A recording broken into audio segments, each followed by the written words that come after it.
Tonga sy eto amin'ny tany nareo eto amin'ny tany izay misy ny fifampivadiam-boly, izany hoe misy ny kininina dia misy ny mangazo. Izany hoe tsy voatery hoe ao amin'ny tany anankiray zany dia hoe kininina ihany no afaka ambolena eo, fa afaka ampiarahantsika aminazy koa ny mangazo. Toy ny hitanareo toa izao mangazo miaraka aminazy.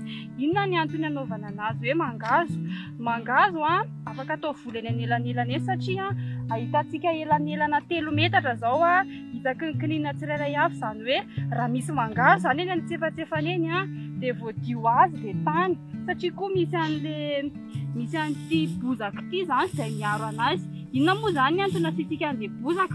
Rehefa ririnina mantsy dia manaikitra ny fanala, dia ity bozaka ity no miaro anazy amin'ny resaka fanala zany, dia mba tsy ho voafanala ity hazo ity, dia mba tsy milasa mikaikina.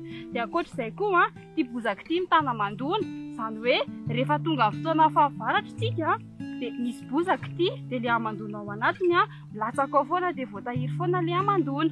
Ankoatr'izay rehefa aloha ity bozaka ity dia lasa mivadika zezika ho azy. Ity zany lasa mepotika tratra ny amandona sinainy andro dia lasa potika ho azy ity, dia rehefa potika ity dia mivadika zezika, dia lasa mie tsara zany fanirin'ilay azy, satria sady misy zezika NPK, no misy tany masaka, no misy ny bozaka.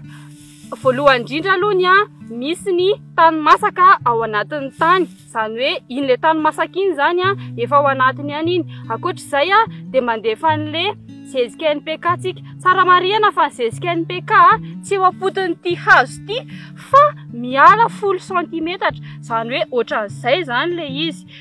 10 cm amin'ny tanana ohatr'izao dia manodidina anazy no ampitsika zezika NPK. Tsara marihana fa ny zezika NPK dia 20 grama ihany no alefa amin'ny fototra kininina anankiray. Dia rehefa vita ilay famafazana kely ohatran'izao amin'ilay zezika NPK dia rarahantsika vovoka ohatran'izao ilay izy. Dia rehefa vita raraka vovoka dia asiantsika bozaka amin'izay.